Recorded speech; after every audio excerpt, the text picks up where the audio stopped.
Sunday, August 7th, the big picture.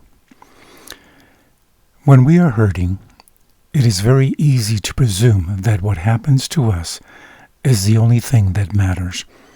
But there is a slightly larger picture than just me. See Revelation 12:7 and Romans 8:22.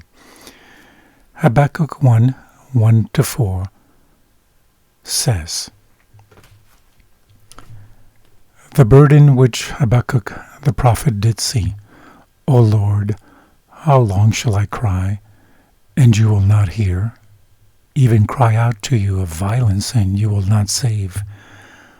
Why do you show me iniquity and cause me to behold grievances? For spoiling and violence are before me, and they are that raise up strife and contention. Therefore the law is slacked, and judgment does never go forth.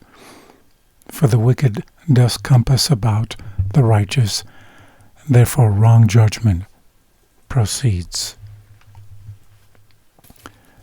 What did Habakkuk face?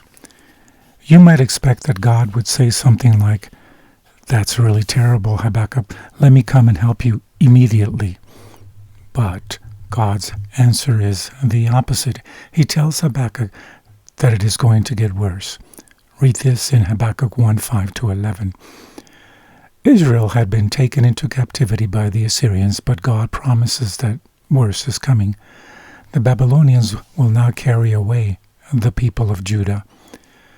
Habakkuk cries out again in verse 12-17 and then waits to see what God is going to say. How does God's introduction to the promised destruction of Babylon in Habakkuk 2:2-3 bring hope? It says, "And the Lord answered me and said, Write the vision and make it plain upon tables, that he may run that read it. For the vision is yet for an appointed time, but at the end it shall speak and not lie. Though it tarry, wait for it, because it will surely come. It will not tarry." Habakkuk 2 is God's promise of the destruction of the Babylonians. Hebrews 10:37 quotes Habakkuk 2:3, hinting of a messianic application to this promise in the future. With the same certainty that the destruction of Babylon was promised, so we also have the certainty of the destruction of Babylon the Great, Revelation 18:2.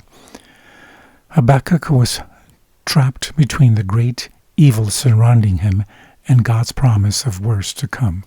Yet, this is precisely where we find ourselves in salvation history. Great evil is around us, but the Bible predicts that much worse is to come. The key to Habakkuk's survival is that he is brought to see the whole picture. Therefore, in chapter 3, he is able to pray an incredible prayer of praise because of what God will do in the future.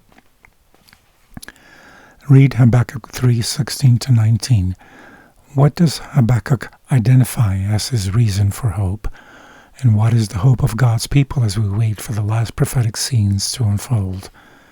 How can you make this hope your own?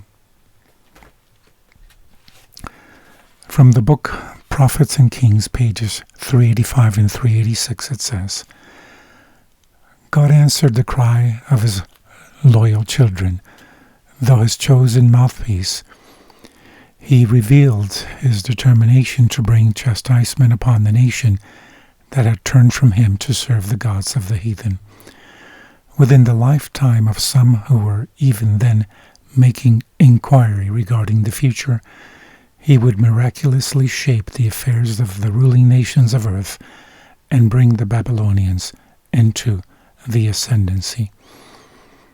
The princes of Judah and the fairest of the people were to be carried captive to Babylon. The Judean cities and villages and the cultivated fields were to be laid waste. Nothing was to be spared.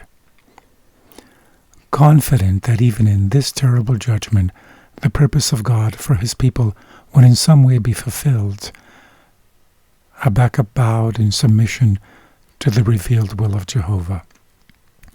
And then, his faith reaching out beyond the forbidden prospect of the immediate future and laying fast hold on the precious promises that reveal God's love for his trusting children, the prophet added, "We shall not die." Verse 12. With this declaration of faith, he rested his case and that of every believing Israelite in the hands of a compassionate God.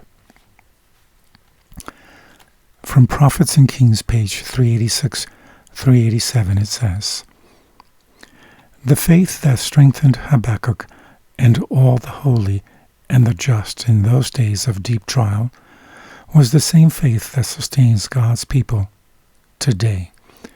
In the darkest hours, under circumstances the most forbidding, the Christian believer may keep his soul stayed upon the source of all light and power. Day by day, through faith in God, his hope and courage may be renewed. The just shall live by faith. In the service of God there need be no despondency, no wavering, no fear. The Lord will more than fulfill the highest expectations of those who put their trust in him.